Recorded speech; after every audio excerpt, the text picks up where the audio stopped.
Cette capsule d'information associée à l'émission Laval en bref, à l'antenne de TVRL, vous est présentée par le groupe Savoie, les résidences Soleil.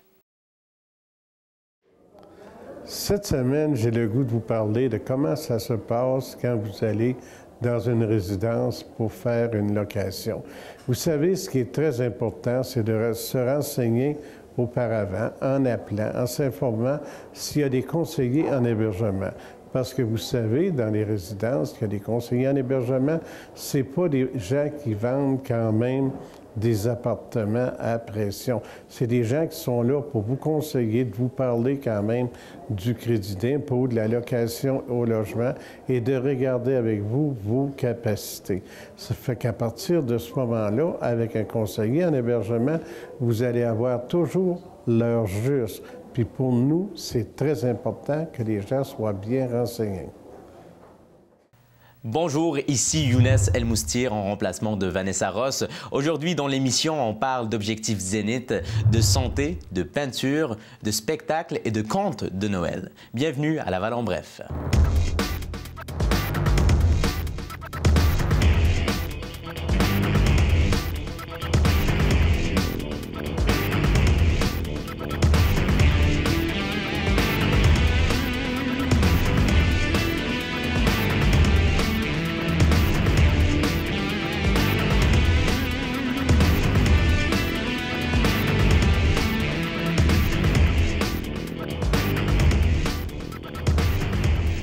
On est avec Paul Saint-Jacques, bonjour. Bonjour. Et avec Judith Farrell, bonjour. Bonjour. Alors, vous venez nous parler de l'objectif Zénith. C'est quoi au juste?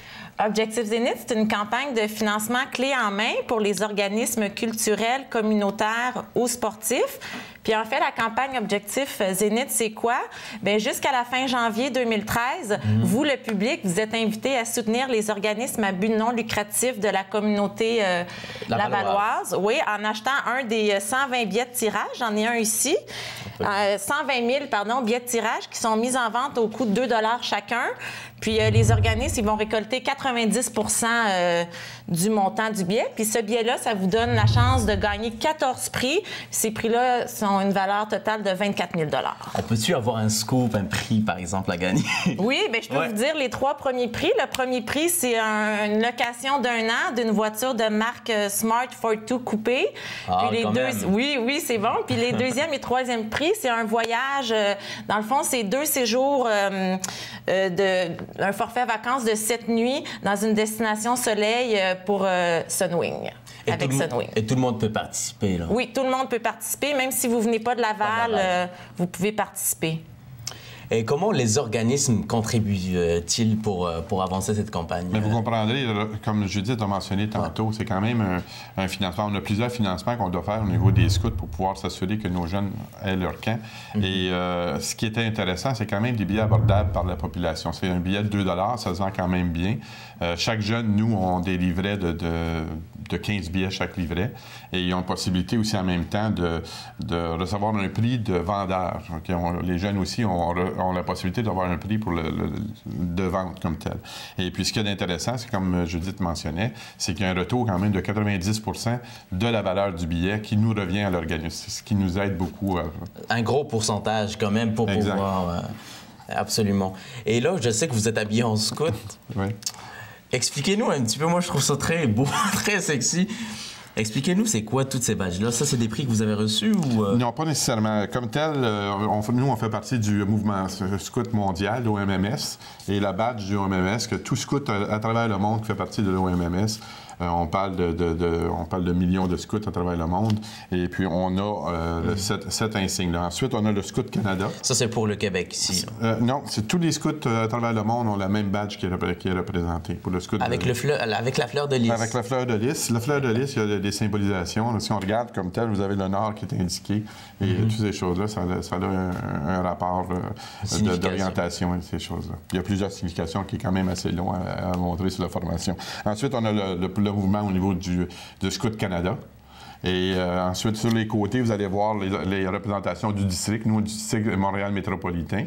Et puis, vous avez en dessous notre armoirie des scouts de Duvernay, la 211e Duvernay, dont on a notre participation. Ça fait longtemps que ça existe ici à Laval? À Laval, le scoutisme, ça fait 105 ans que ça existe. OK? À Laval, ça fait au moins 70 ans et plus. Duvernay, on a fondé, nous, il y a 5 ans. Parfait. Si on revient à l'objectif Zénith, qu'est-ce que ça apporte réellement aux différents organismes ici à Laval? Bien, en fait, c'est ça, c'est qu'il y a 90 des profits qui leur revient, puis chaque organisme, avec cet argent-là, décide de faire ce qu'ils veulent avec cet argent-là. Puis ce qui est bien aussi, c'est que les organismes vont être invités au tirage des prix qui va avoir lieu le 17 février 2013 au cinéma Colossus. Puis à ce moment-là, on leur offre plein de choix de films, puis ils vont également aussi être invités à la remise des prix qui va avoir lieu à l'Hôtel de Ville de Laval le 14 mars 2013. Puis comme M. Saint-Jacques disait aussi, les organismes qui vendent 20 livrets et plus ont la chance de gagner 2 bourses CIBC. Donc, il y a une bourse de 4 000 puis il y a une bourse de 1 000 Puis d'ailleurs, le 211e groupe scout Duvernay, l'année passée, ont gagné la bourse de 1 000 de CIBC. Et si on parle de bourse, est-ce que vous recevez des subventions de la part du gouvernement fédéral, provincial? Pour l'objectif Zénith, justement? Non, c'est vraiment grâce à nos commanditaires que cette campagne-là peut exister, puis qu'on peut redonner l'argent aux organismes aussi là, pour la production des livrets, tout ça. Donc, les prix, les bourses, tout ça, c'est vraiment grâce à nos commanditaires. Vous avez 90 de redevances. Si vous amassez beaucoup d'argent, vous allez faire quoi avec tout cet argent-là? Nous, c'est assez simple. C'est quand même la campagne d'Objectif Zénith nous permet, nous, à pouvoir aller chercher le petit plus qu'on a besoin. Parce que quand même, chacun de nos unités, on a des castors qui sont des 8-9 ans. Ça, c'est une catégorie. On a les louveteaux qui sont excusez, les castors, c'est du 7-8 ans. Les louveteaux du 9 à 11 ans. Ensuite, on a les éclaireurs qui sont de 12 à 17 ans, à 16 ans. Et puis, on fait des camps. Des camps. On a un camp en hiver, un camp en été. On a plusieurs activités. Et souvent, on a besoin d'aller chercher des montants, des petits plus pour pouvoir s'équiper pour les équipements, parce que c'est sûr, C'est surtout pour les équipements. Ça aide au niveau des équipements, parce que les autres financements nous permettent, parce qu'on a quand même un budget qui est pas loin de 30 000 qu'on a besoin pour une année pour faire vivre tous ces camps-là. On a une 50aine de jeunes.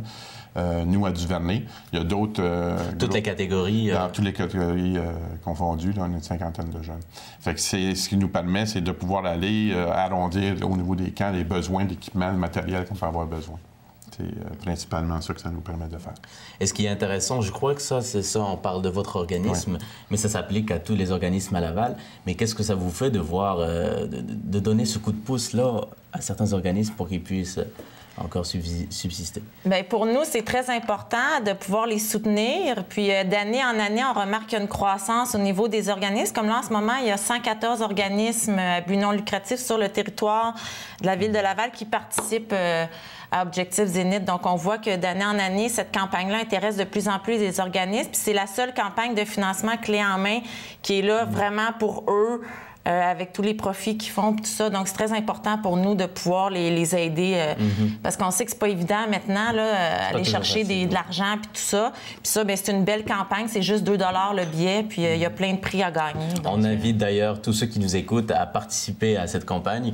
Merci beaucoup à vous et bonne chance. Merci. Merci de nous avoir reçus. Merci. On est avec Marie-Lise Pelletier qui nous revient ici en studio pour nous parler de l'ARR Santé. Oui, c'est ça. Juste rappeler, c'est quoi aux téléspectateurs? ARR Santé veut dire Association, ressources et références en santé. C'est le premier réseau social de la santé. Donc, on fait des événements, on a des photos, des vidéos. Les gens peuvent échanger, des articles, des entrevues. Dans le fond, c'est de rassembler tout le monde ensemble dans le domaine de la santé. Et parmi les événements que vous faites, il y a ce fameux congrès. Tu nous as parlé de ce congrès il y a quelques semaines. Et là, ça s'est passé le 17 novembre passé. C'est ça. Comment ça s'est passé? Dans le fond, il faut comprendre qu'on fait un congrès par année. On a beaucoup d'événements, mais un congrès, c'est une fois par année. Ça, c'est l'événement de l'année. C'est ça. Puis le but, c'est de rassembler plusieurs gens dans le domaine de la santé, soit des médecins, des infirmières, des naturopathes, homéopathes, pour venir expliquer aux gens des choses pas connues dans le domaine de la santé. Mais beaucoup des thérapeutes, autant des gens qui veulent avoir d'autres informations. Puis c'était notre 3e congrès cette année, fait que j'étais vraiment contente. Est-ce que vous parlez de nouvelles méthodes à explorer? Mais on ouvre dans tout, en fait, là. Fait que je suis venue justement parler de tous les conférenciers qu'on a eus pour que le monde, ils savent un peu là, ce qu'on a parlé cette journée-là, en fait. Là. Fait que si je regarde la brochette des gens que nous avons eus, on a eu 6 conférenciers. La première, c'est Estelle Borgia. Elle est venue parler des motivos rationnel. Fait qu'elle, elle venait nous dire... Là, ouais, c'est ça. Fait que dans le fond, elle venait nous parler un peu de comment interagir, exemple, dans un deuil ou quelqu'un qui vit un stress ou comment qu'on va parler à quelqu'un. Juste dans les mots, des fois, ça change tout. Si je te dis, moi, je tenais de toi, comment est-ce que c'est? Mais elle venait expliquer que, dans le fond, la personne, j'ai un problème, je suis mal dans ce que tu vis. Juste de comment qu'on peut dire à la personne ce qui se passe. Fait qu'elle nous a parlé un petit peu de ça, le côté émotivo-rationnel. Mais est-ce que monsieur, madame, tout le monde peut assister à ce congrès parce que c'est très intéressant, mais est-ce que c'est juste entre médecins, entre personnels? Non, parce que je demande tout le temps que ça soit bien vulgarisé, en fait. Fait qu'effectivement, la personne qui est thérapeute va en avoir pour son compte. La personne qui n'est pas thérapeute, mais qui est ouverte dans le domaine de la santé, va en avoir pour son compte aussi, là, parce qu'on a fait des exercices. C'était vraiment drôle. On a des photos sur le site, là. S'il y a des gens qui veulent aller voir, www.arrsanté.ca, ils vont voir les photos et les vidéos et les entrevues que j'ai faites avec les conférenciers. C'est vraiment intéressant. Deuxième personne qu'on a eu comme conférencière, ça a été Sylvie Leduc. Exemple, moi, j'étais impressionnée de savoir c'était quoi la fasciothérapie. Moi, fasciothérapie, je dis le visage. Je dis quoi, fasciothérapie du visage. C'est ça, je vois ça drôle un peu. Massage. Fait que j'ai dit, hey, tu vas venir cette année au congrès, venir expliquer c'est quoi. Puis dans le fond, la fasciothérapie, on touche juste effleurer la peau. Fait que c'était, fait qu'on a fait un petit examen ensemble, puis on a fait un toute test. La gang, vous vous effleurez la peau. Pour vrai, il y a une photo de ça, là, mais non, mais il ne faut pas penser qu'on se frottait la main. Mais de la manière que ça allait, elle effleure juste un petit peu, puis tu as l'impression que ta peau, elle remonte. Quelqu'un faisait juste ça, puis j'ai l'impression que le visage me montait jusqu'en haut. On a fait l'expérience, c'était vraiment drôle, puis on pense que les gens, ils ont besoin d'être massés très fort pour avoir de l'information, puis dans le fond, c'est très, très, très léger. C'était à essayer ou à connaître, je vous le dis. Ça vient de me chercher un petit peu plus. Oui. Non, je te dis, c'est vraiment drôle, la fasciothérapie. Fait que pour plus d'informations, de toute façon, sur le site, on peut en avoir plus. Et est-ce qu'on retrouve sur le site Internet, vous êtes beaucoup axé sur les réseaux sociaux. Oui. Est-ce qu'on retrouve sur le site Internet tous ces professionnels-là? Oui.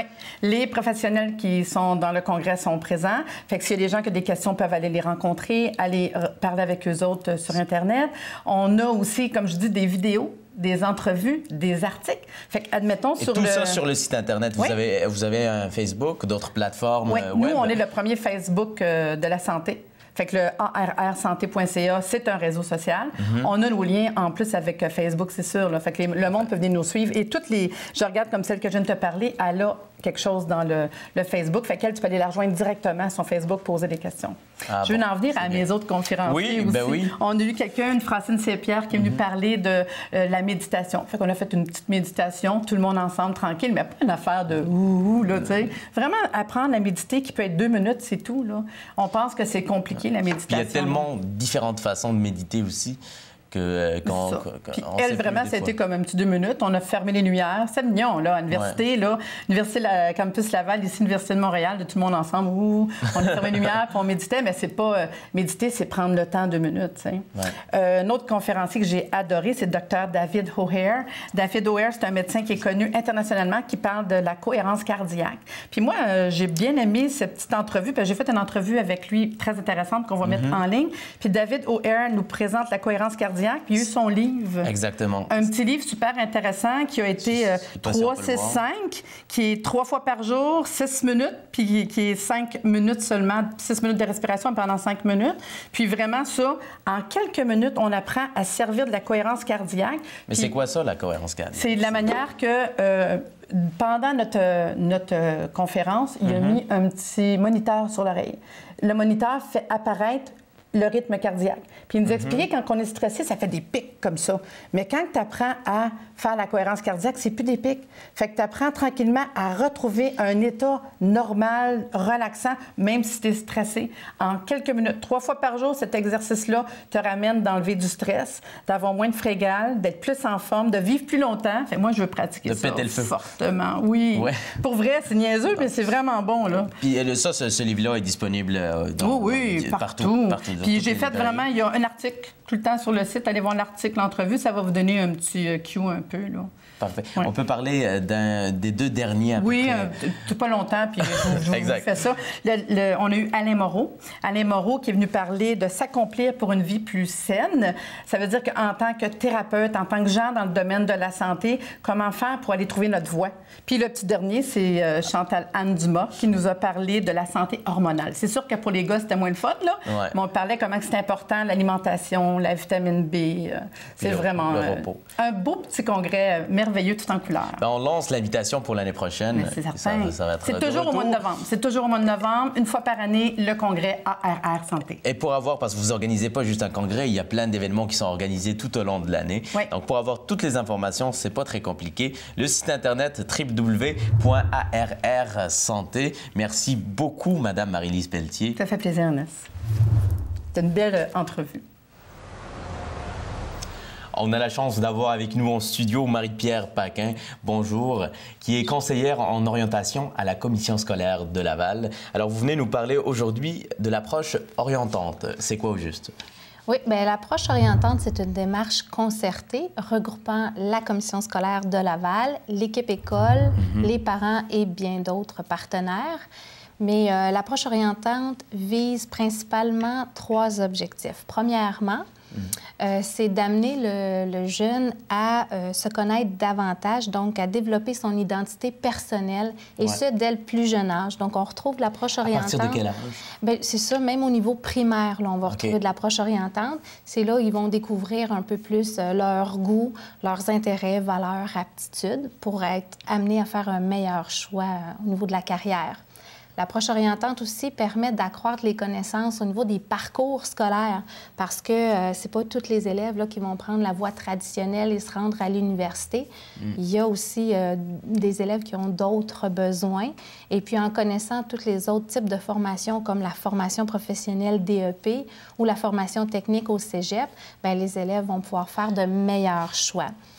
Et l'approche orientante aussi permet de démystifier la réalité du monde du travail, donc de découvrir pas de nouvelles professions, mais des professions méconnues du grand public, et aussi les exigences au niveau du marché du travail. Alors, bien, c'est sûr que l'approche orientante, il faut comprendre que il y a encore des activités ponctuelles qui sont organisées dans nos écoles à Laval, comme une journée carrière où on invite... Parce que ça existe déjà. Il y a plein de projets qui existent Oui. Bien, on maintient encore les projets comme inviter la journée carrière, là, inviter les cégeps et les centres de formation professionnelle pour que les élèves puissent aller poser les questions, à savoir c'est quoi leur programme. Mais ça existe aussi, on intègre l'approche orientante dans la pédagogie. Ça veut dire dans les cours? Dans les cours. Ça veut dire qu'un enseignant qui est en train de donner un cours sur une matière, il peut intégrer l'approche orientante en faisant un lien avec le monde du travail. Donc, faire découvrir des métiers en lien avec la matière qui est enseignée. Mais ici, il peut amener l'élève à se questionner sur ses façons d'être ou les choses qui l'intéressent davantage. Donc, toujours au niveau de la connaissance de soi et la découverte du marché du travail. Mais est-ce que c'est vrai que les jeunes, de plus en plus, ils sont perdus, ils ont plus de difficultés pour trouver leur chemin? Est-ce que on entend parler beaucoup de ça? Bien, oui, reste à vérifier. Oui, ça arrive encore, mais l'approche orientante, justement, ça permet d'aller chercher cette information-là, de découvrir plus tôt sa voix et tout ça. Mais on voyait justement pourquoi que l'approche orientante est arrivée. C'est qu'en 5e secondaire, on voyait souvent les élèves arriver et puis il y avait une méconnaissance d'eux-mêmes. Il y avait une méconnaissance aussi de qu'est-ce qui les attendait après le secondaire. Donc, les élèves étaient pressés de faire un choix en 5e secondaire. Beaucoup de pression sur eux, oui, puis rapidement. un stress énorme. Donc, avec l'approche orientante, bien, ça permet aux élèves justement d'approfondir ça avant et de se questionner avant aussi. Mais il faut savoir aussi que le ministère de l'Éducation a donné des cibles à atteindre à la commission scolaire de Laval. Et une des cibles, c'est l'augmentation du taux de diplomation et de qualification des jeunes en bas de l'âge de 20 ans. Au niveau secondaire, là, on parle. Oui, et un des moyens qui a été ciblé, c'est justement l'approche orientante, parce que l'approche orientante, souvent, on va voir quand nos jeunes sont démotivés, ils vont dire, bien, à quoi ça me sert d'aller à l'école? Pourquoi il faut que j'apprenne ça, l'histoire? Pourquoi je suis obligée d'aller à mon cours de maths? Ça ne va rien me servir plus tard. C'est ça. On entend souvent ça. Oui, bien, l'approche orientante va permettre de faire des liens et de donner un sens aux matières enseignées. Mais justement, cette approche, ça vient d'où? D'où est venue l'idée? Bien, c'est ça, c'est de répondre à ces besoins-là des élèves qui sont en manque d'informations ou ils sont démotivés. Et aussi, qu'on voit là, quand ils sont en 5e secondaire que ça presse, bien, leur permettre d'aller chercher l'information plus tôt. Et qu'est-ce que vous faites concrètement? Là, admettons que nous sommes dans une classe. Est-ce que vous avez des exemples? Bien, moi, je suis conseillère. Ça tombe bien. Oui, dans une école secondaire à Laval, donc Horizon Jeunesse. Et puis, c'est sûr qu'à travers la commission scolaire de Laval, il y a plusieurs activités où l'approche orientante est intégrée de différentes façons. Mais à Horizon Jeunesse, comme je l'ai dit tantôt, on a nos activités ponctuelles qui est organisées tout au long de l'année. Mais en classe, je vais vous donner un exemple d'une enseignante en sciences. J'en ai une qui, un jour, a fait le reflet. Il a fait remarquer à une élève comme quoi que cette élève-là était meilleure aux examens pratiques en laboratoire et moins au niveau théorique. Et puis, en faisant ce reflet-là, bien, l'élève a appris que peut-être qu'elle était intéressée davantage à des trucs plus manuels, plus pratiques que scientifiques. Donc là, elle vient d'avoir une information sur elle et elle va une connaissance de soi. Elle va mettre ça dans son bagage pour pouvoir prendre une meilleure décision. On a aussi, l'an passé, des élèves de 3e secondaire en maths. Ils avaient appris la formule pour calculer un air. Alors, par la suite, après qu'ils aient juste appris le calcul de l'air, ils ont été amenés à l'école Compétences 2000 à Laval, Centre de formation professionnelle. Oui. Et ils ont passé une demi-journée en dessin industriel où ils ont pu utiliser la formule et l'appliquer pour pouvoir calculer, dessiner et fabriquer une roue pour une planche à roulettes. Donc, ils ont vraiment intégré ce qu'ils avaient appris à un métier concrètement. Ce qui est fascinant, c'est que chaque personne, on est tous différents les uns des autres, puis on a chacun et chacune nos forces. Il faut juste bien l'exploiter et bien adapter la formation à chaque personne, je crois. Merci beaucoup pour cette belle entrevue et bonne chance. Merci. On a avec nous un grand passionné des arts. On a avec nous Monsieur Jean-Jacques Lapierre. Bonjour. Bonjour. Tu sais, c'est un grand plaisir de venir parce que on vit une conjoncture tellement difficile aujourd'hui en politique et tout ça. Et lorsqu'on a la chance de parler d'événements heureux, bien, c'est un grand plaisir. Parler des arts, de la culture, c'est toujours emballant. C'est très emballant, d'autant plus que vous avez un calendrier à nous montrer. Moi, je l'ai vu avant que vous veniez. J'avais un petit... Il est super beau. Moi, j'adore les peintures. Beau, hein. Je ne sais pas si on peut le montrer. Oui. On va. La façade, c'est le 22e, il faut le souligner. C'est le 22e calendrier. Ça a été fondé il y a 22 ans par Mme Yolande Lapalisse-Dano. Et actuellement, c'est Glissier qui est le président de l'organisme qui fabrique le calendrier. Moi, je suis le directeur artistique. Oh, ça paraît bien. Hein? Ça paraît très bien, mais c'est vous qui choisissiez toute l'étoile. L'étoile, c'est exact, oui. Alors, nous avons toujours nous avons des peintres connus et aussi nous avons des... regardez, cette dame-là, c'est une dame qui a plus de 90 ans, qui a fait cette peinture-là. Elle est pas mal bonne. Plus de 90 ans. Hein? Ça, c'est récent, c'est des peintures. Oui. Ben, celle-là, peut-être date de quelques années, mais là, quand même, 90 ans, ça fait... Elle peint encore. Alors, il y a des gens extraordinaires, souvent qu'on méconnaît, des gens qu'on méconnaît. Ça, c'est une dame des Jardins. Regardez, c'est actuel, hein? C'est très intéressant, c'est vivant. C'est bien. Bonne dessinatrice, bonne coloriste aussi. Ce qu'il faut souligner aussi, c'est que c'est des peintres qui sont d'ici à Laval ou c'est des peintres qui s'associent à des organismes ici à Laval. Exactement. Donc, produit qui est local à 100%. C'est ça. Et puis, vous avez des acryliques, des huiles, vous avez toutes sortes de techniques qui sont utilisées. Regardez cette peinture-ci, c'est Mme Lafont, c'est pas mal intéressant. Et c'est pas facile. Regardez ça. Ah, ça, il faut que vous regardiez ça attentivement. C'est Lionel Laurenceau. Lionel Laurenceau, c'est un peintre d'origine haïtienne, mais qui est connu internationalement, mais qu'il est bon. Ah, il est bon dessinateur et il fait tout, vous savez, puis un talent fou. Très beau. Un talent fou. C'est un gars, il faut voir. Alors, on lui a décerné de toute façon un prix. Ça ferait un beau cadeau pour la nouvelle année. Un beau cadeau, oui, c'est un beau cadeau. Alors ici, si on c'est magnifique aussi. Oui, c'est M. Murphy, ça qui fait, il fait des instantanés. Il va faire ce dessin-là dans 15 minutes. 15 minutes. Ah, il saisit une scène, puis il la traduit sur peinture, et il est extraordinaire. Monsieur Rénal Murphy est très bon. Ça, c'est une dame Brousseau. Regardez le fond, c'est deux chevaux qui sont très bien dessinés aussi. Alors, les s'aiment visiblement aussi. Ils s'aiment bien, ils vont bien, oui. Ils ont besoin d'amour, ce temps-ci, hein? Oui. Alors, c'est très, très bien aussi. Et un calendrier comme celui-là, on peut se le procurer où? Oui, à la vieille caserne de Sainte-Rose, au coût de 10 $. C'est pas cher. Non, c'est pas cher. Et regardez, si on voit ici Mme Diane Guindon. Mme Diane Guindon, c'est beau, c'est tranquille, c'est la paix. Hein? Les gens l'aiment bien. Ce sont des gens qui vendent bien leurs peintures aussi. C'est des gens assez populaires. Et ça ici, c'est Madame Bujol. Madame Bujol, regardez une scène, regardez les rouges, comment elle a réussi à traduire l'automne. Pas mal bon. C'est magnifique. Et je peux dire que vous êtes un excellent directeur artistique parce que vous avez fait des très beaux choix. Je peux rien vous cacher, vous êtes un spécialiste. Hein? Pas un spécialiste, mais je suis capable de voir quelque chose de beau. Et comme le dirait un bon Marocain, pour le plaisir des yeux, mon ami. Pour le plaisir des yeux. On voit Carl Dubreuil ici, Carl Dubreuil qui a été notre imprimeur, mais en même temps qui est un bon dessinateur aussi, excessivement intéressant. Et puis une scène de peintre animalier, c'est Mme Durocher. Ici, on a une seule peinture, toujours une peinture abstraite que je mets dans la peinture, et c'est Mme Cossis, Eva Cossis, qui en même temps est et c'est elle qui fait toute la mise en page, et puis tout ce qu'on veut ici.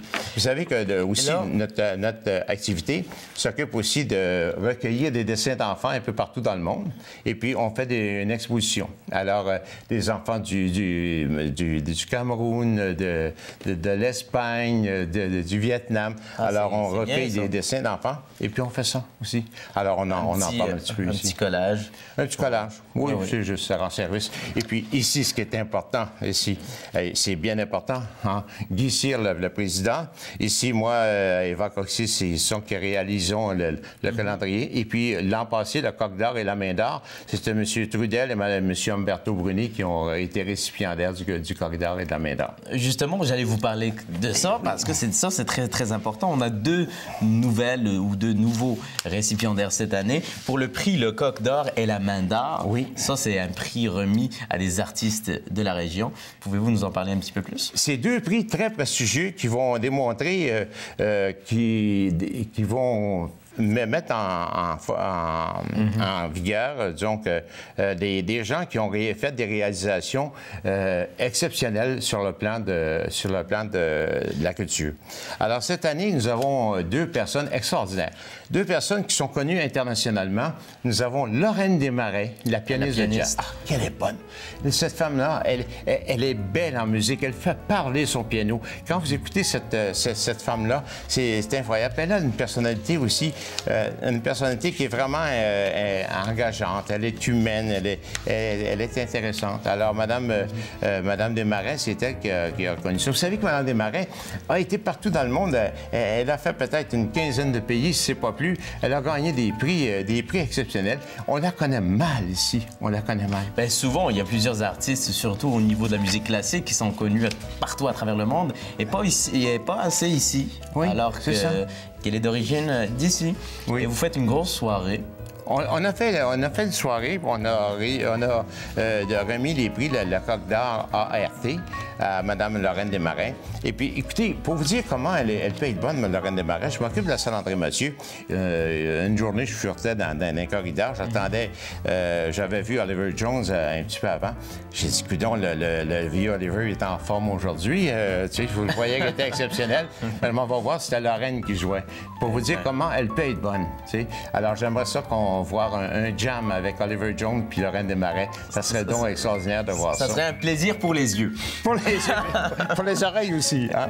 Il n'y a pas juste la pianiste. Ah non, la pianiste. Aussi... Le récipiendaire de la main d'or, c'était M. Lionel Laurenceau. Alors, Lionel Laurenceau, lui-même, est d'origine haïtienne, mais il a été partout dans le monde. En Europe, partout, il a gagné des prix exceptionnels. Il voyage énormément. Dans son studio, il fait vous savez, on peut voir des peintures extraordinaires. Alors, il est vraiment... C'est de la création, On dit que ses nus sont extraordinaires, sont sublimes. J'ai pas vu ses modèles, par exemple, pour comparer, mais... J'ai pas vu ces modèles pour comparer, mais disons que je peux dire que la réalisation est bonne. Ben, je suppose qu'il ne veut pas que j'y aille parce qu'il ne veut pas que je le déconcentre. Il ne veut pas être déconcentré, mais il est vraiment bien. Alors, Lionel, c'est un gars exceptionnel aussi. C'est un type qui est exceptionnel aussi comme personnalité. Il parle 7 langues. Il parle 7 langues et est un collectionneur de piments. Il y a 70 variétés de piments chez lui. C'est super, ça. C'est magnifique pour terminer une entrevue. Oui. Ben, le piment sur le piment. Le piment, ça sent le piment. C'est le plaisir des yeux. Merci beaucoup, monsieur Jean-Jacques Lapierre. Ça fait plaisir. Puis revenez nous voir à la prochaine. Avec plaisir. Restez là après la pause, votre vitrine communautaire.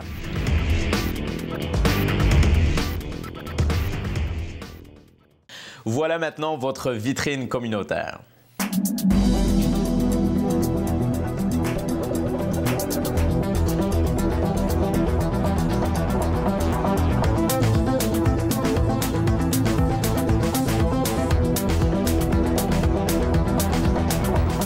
On a un très beau cadeau pour tous les amateurs de littérature. On a avec nous Madame Danielle Shelton, bonjour, qui est directrice générale de la Société littéraire de Laval, et aussi l'écrivaine Micheline Duff. Bonjour à vous. Bonjour. Alors aujourd'hui, vous nous parlez de votre livre, Le Conte de Noël, et je veux absolument vous le montrer ici, parce que c'est 25 contes, mais pour jeunes et pour vieux.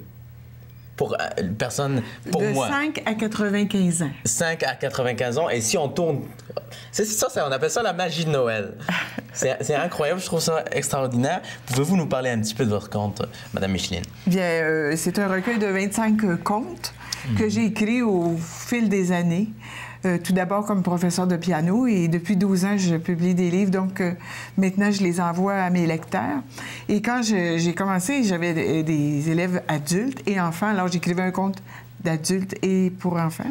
Alors, il y en a 12 pour les grands au cœur d'enfants et il y en a 13 pour les petits au cœur d'or. Et le dernier, c'est ma petite fille de 9 ans qui l'a écrit. C'est ça que vous m'avez dit. Elle a juste 9 ans. Oui. Et elle a écrit un conte à elle toute seule. Elle m'est arrivée... elle m'a téléphoné avant Noël pour me dire que j'aimerais mon cadeau de Noël. Et je m'attendais à un collier de plastique ou un bricolage. Puis elle m'est arrivée avec un conte de Noël illustré par elle-même qui était tellement bien qu'on l'a mis dans le recueil. Et ça vous fait quoi? Je peux vous dire que j'ai beaucoup pleuré de joie. Ça vous fait quoi de retrouver...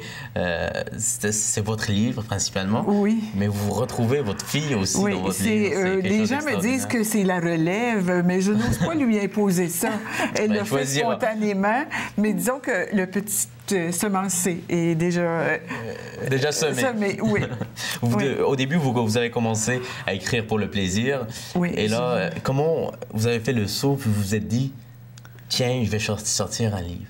Bien, j'en ai toute une collection de contes et j'en parlais à mon éditeur parce que je suis romancière.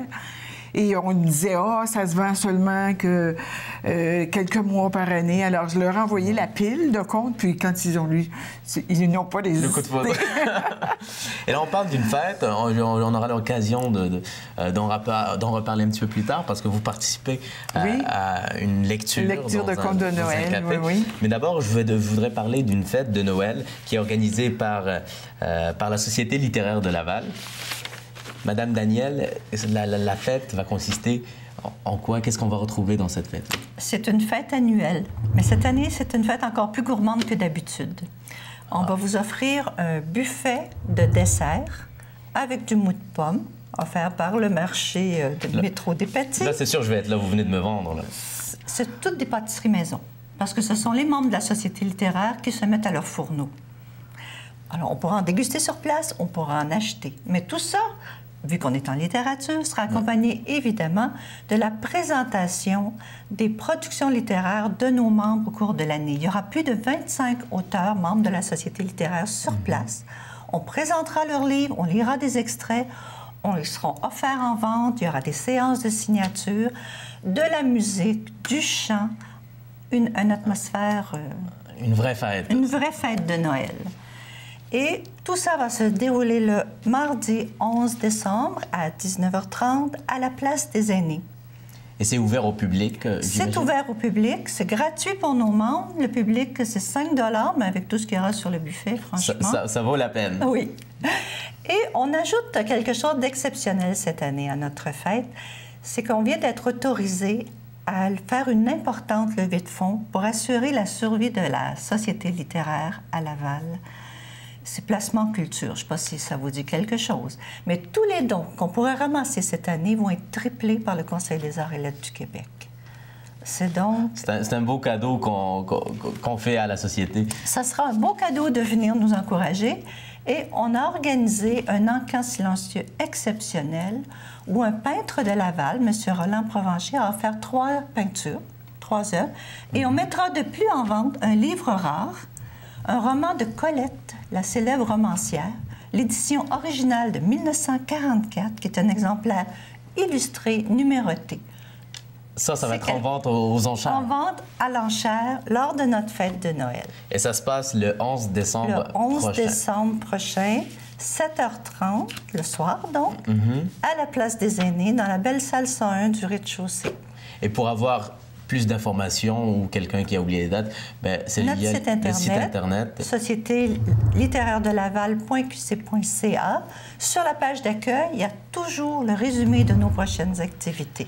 Parce que c'est pas la seule activité de décembre. Exactement, c'est pas la seule activité. Vous faites des événements assez régulièrement. Une trentaine dans l'année, voyez-vous. Une trentaine? Oui. C'est quand même beaucoup pour une société. Mais on n'en a jamais assez, ça c'est sûr. Et vous avez une semaine après votre fête de Noël, vous avez un événement le dimanche suivant. Et c'est là que Mme Doff entrera en scène. Exact, dans un petit café. Le Café Le Signet. Le Café Le Signet, c'est sur le boulevard Sainte-Rose, au coin du boulevard Labelle. C'est un centre d'économie sociale et on y fait souvent des événements. Et ce sera un dimanche après-midi de contes de Noël. On a une très belle affiche ici. Oui, on a l'affiche. Comme on avait aussi l'affiche de notre fête gourmande. Ça, c'est moi. Je vous ai reconnu. C'est ça, c'est votre petite fille. C'est la page couverture du livre. Là. Alors, non seulement Mme Doff aura le plaisir, on aura, nous plutôt, le plaisir de l'entendre lire plusieurs de ses contes, mais en deuxième partie, il y aura d'autres membres de la Société littéraire qui liront également des contes de Noël. Une lecture dans une ambiance très intime. Ça va être très, très intéressant. C'est le dimanche 16 décembre. À 2h de l'après-midi, au Café Le Signet. Un rendez-vous à ne pas manquer, ça c'est sûr. 2 rendez-vous à ne pas manquer. Et la Société littéraire de Laval, elle existe depuis combien d'années? Depuis 27 ans. À Laval. À Laval. Oui. On a une très belle revue qu'on publie 2 fois par année, Brève littéraire. On l'a souvent montrée ici à cette émission. C'est bien. Ramenez-la nous. C'est sûr et certain, on va faire la promotion de ça. Les contes de Noël, est-ce que c'est encore si populaire auprès des jeunes et des plus vieux? Là, on a fait la démonstration, je crois. Hein? Je peux vous dire que... Parce que quand on parle en termes de musique, c'est encore très, très populaire. Mais la littérature, les contes de Noël... Bien, ces contes-là, je peux vous dire, surtout ceux pour les enfants, je les ai testés, essayés, racontés dans la classe de mes 12. J'ai 12 petits-enfants. Alors, cette année, ça, je vais aller dans 4 écoles et les professeurs de l'an passé m'invitent aussi dans leur classe. Alors, je passe au moins là, c'est bon signe, ça veut dire que ça marche. Et ils me redemandent, les enfants se rappellent du conte de l'année passée. Oh, pourrais-tu nous raconter celui de l'année passée? Alors, je pense que oui. Il y en a pour tous les âges. Il y en a pour les un peu plus grands. Il y en a pour les 10, 11 ans, 15 ans. Bon, à partir de 11 ans, je pense qu'on peut lire les contes pour adultes. Oui. Et puis, dans les contes pour adultes, il y en a qui sont fantastiques, fantaisistes. Vous savez, Dieu le Père puis le Père Noël qui prennent un coup ensemble. Mais il y en a qui sont inspirés aussi dans la réalité là, que j'ai vécu, moi, au vieil âge que j'ai vécu plein de choses à Noël. D'ailleurs, Madame Dove est très généreuse parce qu'elle avait traditionnellement l'habitude de venir à notre fête de Noël pour nous en lire un. Certaines années, on les a même imprimés, mis sur les tables. On a offert le conte sur un CD à nos membres même. Ce n'est pas juste une écrivaine, je crois que vous êtes une bonne conteuse. Si je me fie à... Oui. Ben, j'y vais naturellement.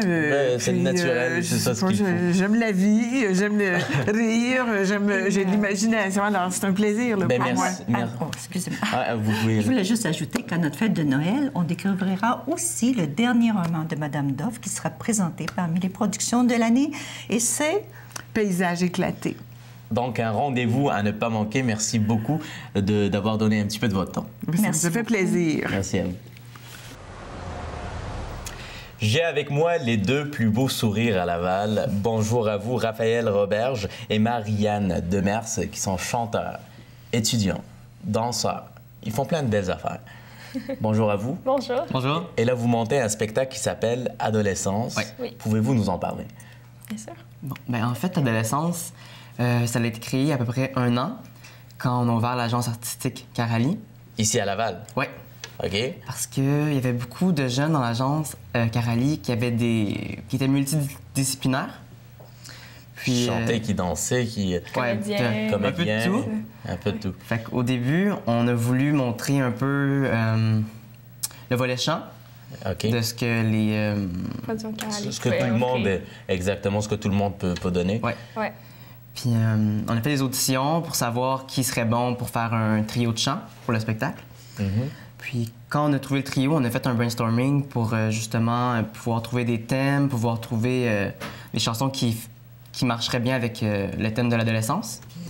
Puis on s'est rendu compte que juste des chanteurs, c'était peut-être pas assez pour montrer tout le gros thème que c'est l'adolescence. Fait que là, vous avez eu la grosse idée, le gros spectacle, des comédiens, des chanteurs, des danseurs. Des danseurs. C'est ça. Puis avec le comité qui constitue de Nathalie Roberge, celle qui a organisé l'agence, Raphaël, moi et l'autre chanteuse Frédéric, Louise Lucier, Régent Côté et Marie-Josée Laviolette, qui est la chorégraphe. On va les saluer d'ailleurs très, très fort. Bonjour. Bonjour. Oui. Et oui, eux, c'est ça. Tous ensemble, on a décidé qu'on allait produire un plus grand spectacle. Avec différentes parties, soit l'intimidation, le devenir. Parce qu'il y a des messages derrière votre spectacle. C'est pas juste un spectacle pour le fun, pour montrer vos talents multidisciplinaires, mais aussi pour passer des messages. C'est quoi le message? En fait, il y a 5 étapes dans tout le spectacle. Il y a l'intimidation, le devenir, l'amour à l'adolescence, l'affirmation, l'acceptation. Puis on a à peu près 5 chansons par catégorie qui marchent avec le thème. Avec un peu d'animation, des sketchs. Puis tout au long du spectacle, il y a des chorégraphies qui sont avec les chansons. Puis on a 4 musiciens qui vont nous accompagner. Fait que ça va être vraiment beaucoup plus d'énergie qu'avec des trames. Assez diversifié comme spectacle. Et vous avez même fait une vidéo de promotion qui est sur YouTube. On invite tout le monde à y aller si on veut voir cette vidéo-là. Ouais, on tape Ensemble, trait d'union. Regardez juste le nom Ensemble. Ouais. Vous êtes comme une équipe forte. C'est assez incroyable. Donc, pour voir la vidéo... Ensemble, trait d'union, clip contre l'intimidation. Ouais. Ouais, c'est ça. Ouais, c'est ça. Puis l'idée là, de créer un spectacle comme adolescence, c'est quoi? Vous étiez marché dans la rue, puis bang! C'est venu comme ça? Non, ben, C'est Nathalie Roberge qui a décidé de promouvoir la relève artistique. C'est une idée de musicale. Nathalie Roberge? Oui, Parfait. dès le départ, oui. Et puis vous avez suivi naturellement. Ouais. Et on m'a dit en studio que vous avez une très belle voix, vous deux. Je le sais, je vais juste réaliser un petit quelque chose ici. Pouvez-vous faire un petit acapella Tiens, un petit avant-goût pour donner le goût. Il boit de l'eau déjà. Veux-tu de l'eau? Ah non, merci. C'est parfait. OK, ben, on peut le faire ensemble. Crier n'est pas une faiblesse, crie pour allier les troupes. Nous empêcherons qu'ils te blessent, nous sommes plus forts en groupe. ce n'est qu'en hurlant à la lune que les autres t'entendront. Enfin la meute ne fera qu'une et nous libérerons. Magnifique. Moi, j'applaudis. On était partis. Vous étiez parti, Ah, ouais. mais c'est très une belle voix. Vous avez des voix fortes quand même pour. Ouais. Moi, je chante aussi. Ah oui? Mais pas aussi bien que vous. Alors, Je suis sûr que oui. mais il y a bien du travail à faire. Quels sont vos projets dans l'avenir? Mais en 2013, on aimerait ça pouvoir refaire le spectacle. Une deuxième édition? Oui, bien en fait, on est en parler avec plusieurs commissions scolaires pour pouvoir faire le spectacle dans des écoles ou regrouper des spectacles, des différentes écoles pour pouvoir le faire. Faire une petite tournée à travers toutes les Soit écoles? faire le spectacle au complet ou des parties de spectacle, pour pas que ce soit trop long non plus. Ou, puis également, en 2014, Nathalie Ça va loin, elle là. a demandé Ouais. à quelqu'un d'écrire une comédie musicale sur l'adolescence Ah, OK. qui traite sur le sujet de l'adolescence. Fait C'est que bien. Ça pourrait être vraiment intéressant. Là. Et au niveau personnel, comme toi, si on te prend de façon individuelle, tes ambitions sont où? Ben, c'est sûr que je continue à passer des auditions pour la télévision, puis pour le chant. Je fais des concours. Donc, ça va pas pire. Ça va pas pire. Ouais. Moi, je fais des spectacles, des concours de chant, puis j'aime apprendre des nouvelles choses comme aller faire des cours pour m'améliorer. Puis Ta force à toi, c'est... moi, ma force, c'est le chant. Mais Toi je aussi? fais aussi acteur, actrice, Comédienne. comédienne. Exactement. Ouais. Si on veut avoir des billets pour le spectacle, Oui. on va le chercher où? Vous pouvez appeler à la salle Hector Charland, parce que c'est là qu'il y a le spectacle. Ben oui.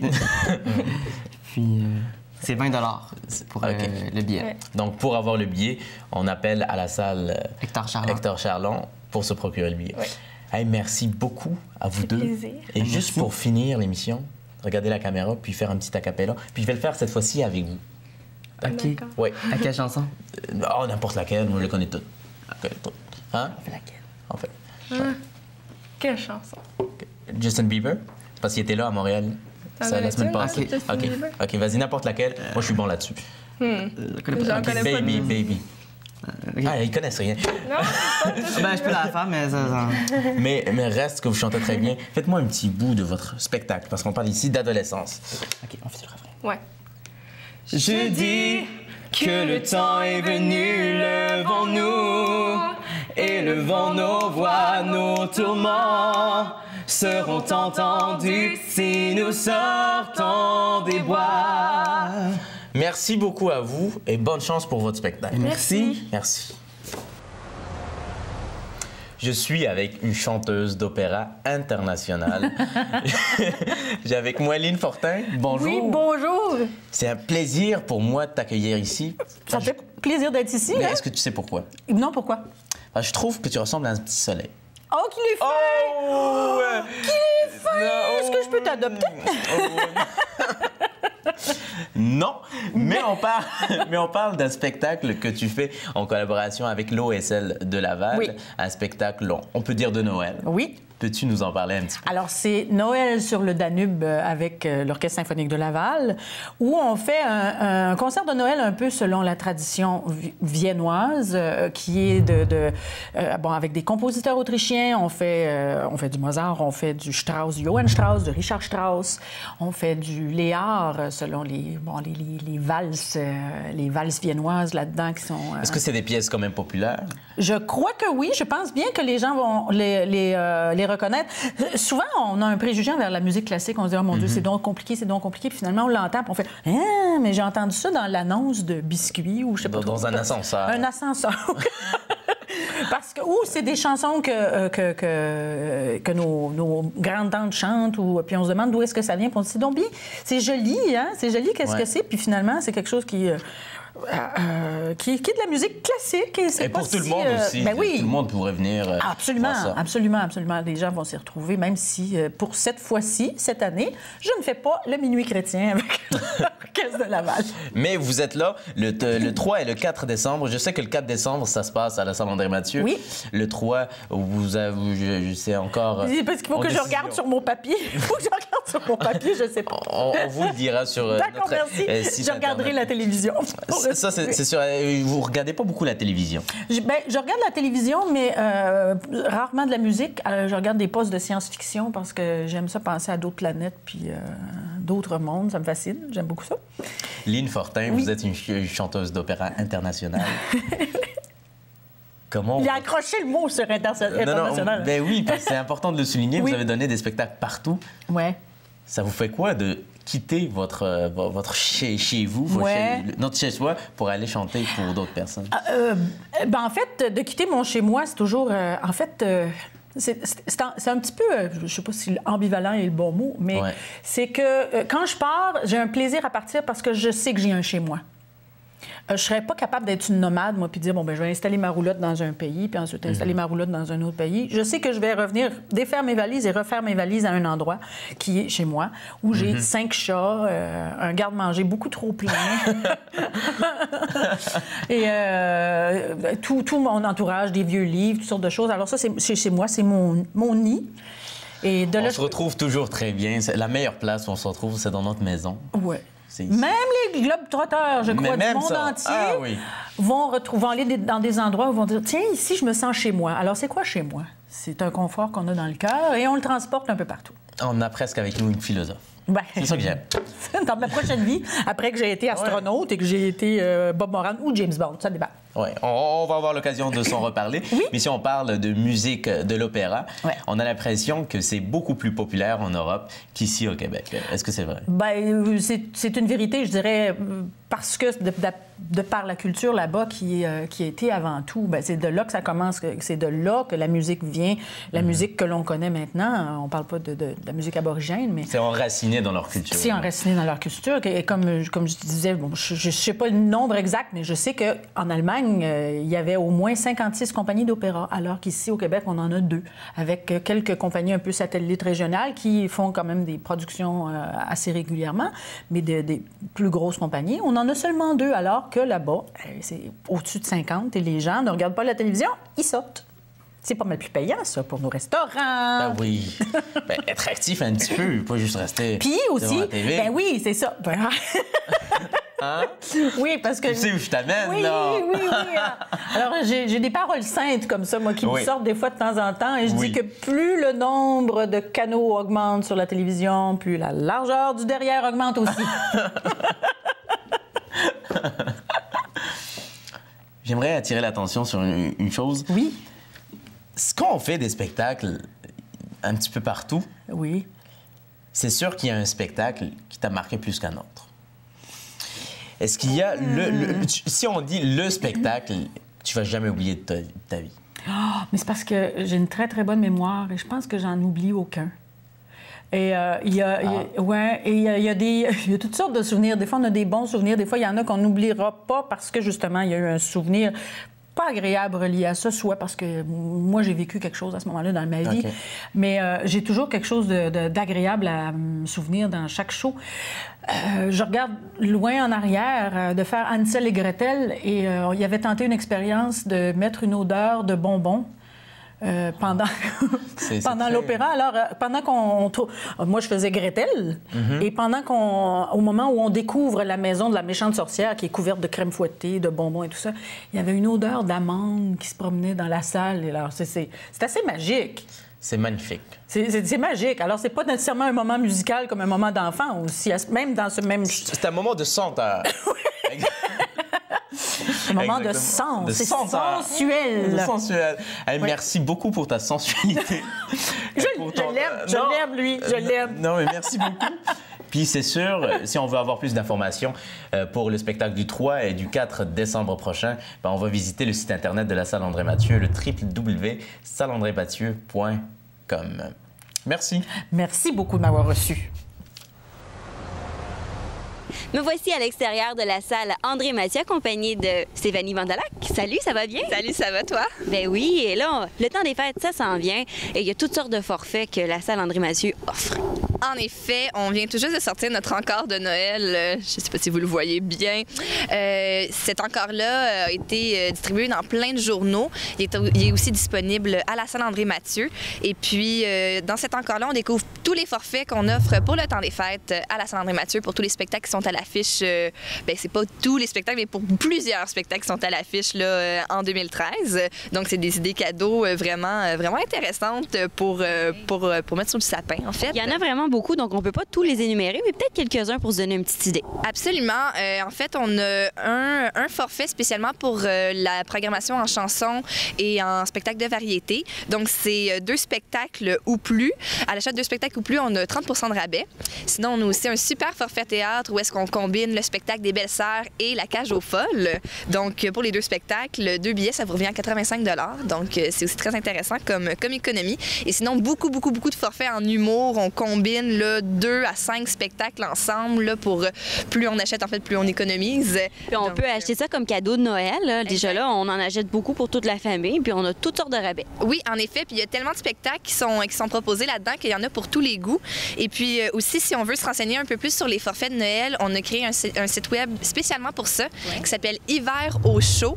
Donc, au chaud, mais des spectacles. Donc, AUXSHOWS, hiverauchaud.com. C'est un beau jeu de mots. Oui. Donc, tous les forfaits aussi sont sur le web. Donc, voilà. Donc, on peut les acheter, mais aussi une chance de gagner quelque chose. Il y a un concours. En effet, on organise un gros concours pendant la période des fêtes. C'est-à-dire que lorsque vous effectuez un achat à la salle André-Mathieu, dès maintenant et jusqu'au jour de Noël, vous courez la chance de gagner votre achat, ainsi que 100 $ en certificat cadeau. Donc, pour ça, dès qu'on effectue un achat à la salle André-Mathieu, il faut aller s'inscrire par la suite au salleandrémathieu.com pour être éligible au concours et puis vous risquez de gagner vos achats de Noël. Génial. Et là, il y a quelques nouveautés pour l'hiver. La dernière fois, on avait parlé beaucoup de spectacles. Il y en a encore d'autres. Il y en a encore d'autres. Il y a Ginette Renaud qui va être là en novembre prochain. On n'en avait pas parlé la dernière Stéphanie, fois. tantôt, tu nous as chanté du Ginette. Tu recommences-tu? Je vais me garder une petite gêne, si tu me permets. Je vais laisser ça à Ginette. Donc, elle est là avec une toute nouvelle tournée en 2013. Novembre 2013, elle va être chez nous. Oui. Et puis sinon, on a aussi 2 nouvelles supplémentaires en humour. Pierre Hébert qui continue sa tournée. Et puis aussi Ben et Jarod, le duo d'humour qui font un spectacle de personnages de retour en mars 2013. Merci beaucoup, Stéphanie. Toujours un plaisir. Ça me fait plaisir. Merci. On poursuit maintenant avec Julie Donada de la Maison des Arts. Salut! Salut, ça va bien? Oui, ça va bien toi-même? Oui, très bien, merci. Enchantée? Première fois qu'on fait connaissance? Ben oui, tout à fait. Moi aussi, je suis bien contente de représenter la Maison des Arts aujourd'hui. Alors, à la Maison des Arts, on a quelques spectacles pour le mois de décembre, pour les petits. Oui, exactement. En fait, la Maison des Arts est présentement en rénovation, mais on profite quand même du temps des fêtes pour, en fait, aménager un lieu spécialement pour le mois de décembre à la Maison des Arts. Donc, la salle d'exposition va temporairement devenir une salle de spectacle. On accueille 4 spectacles au mois de décembre qui sont vraiment pour les petits et la famille. Le premier s'appelle Les Petits Orteils. C'est vraiment pour les petits de 3 à 6 ans. C'est un spectacle du Théâtre de Quartier, qui est une compagnie de Montréal. C'est un spectacle qui est vraiment devenu un classique du jeune public. Ça a déjà tourné à travers le monde. Donc voilà, donc ça, ce sera présenté en famille le dimanche 2 décembre à 11h et 14h. à la Maison des Arts de Laval. Ensuite de ça, je regarde mes petites notes. On a Chavirez, le Tzigane des mers. On est dans un tout autre genre. Là, c'est pour les 8 à 12 ans. C'est les productions Belles et Brutes. Puis eux se présentent vraiment comme un band de théâtre. Ils composent la musique, ils font du théâtre, ils jouent avec des marionnettes. Donc, on va vraiment être dans un univers de Tzigane et de pirates. Donc, voilà, à surveiller.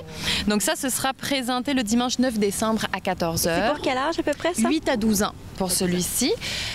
Ensuite de ça, on continue dans le théâtre avec Jocelyn Ier à Cheval sur le Monde, qui est un spectacle de et avec Jocelyn Blanchard, qui est un artiste déjà pas mal connu des jeunes parce qu'il joue beaucoup dans des émissions de télévision.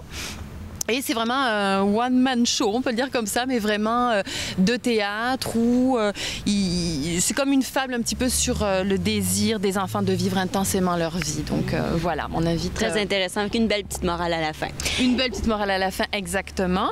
Et on termine par Les Mécaniques Célestes, qui va vraiment être le spectacle féerique du temps des fêtes présenté du 27 au 29 décembre. Celui-ci au Théâtre Marcelin Champagnat pour les 4 à 10 ans, qui est un spectacle absolument magique où on convie vraiment tout le monde à venir. Voilà. Génial. Merci beaucoup, Julie. Et si on veut obtenir des billets, de quelle façon est-ce qu'on s'y prend? Alors, vous téléphonez tout simplement à la billetterie de la salle André-Mathieu et de la Maison des Arts, donc au 450-667-2040. Vous avez le numéro ici. Merci beaucoup, Julie. Passe une belle journée. Merci, toi aussi. C'est déjà tout pour Laval en bref. Merci aux invités et à la Ville de Laval pour leur collaboration. Je vous rappelle, si vous avez des commentaires ou des suggestions à nous faire, visitez notre site internet, le info@tvrl.ca. À la semaine prochaine.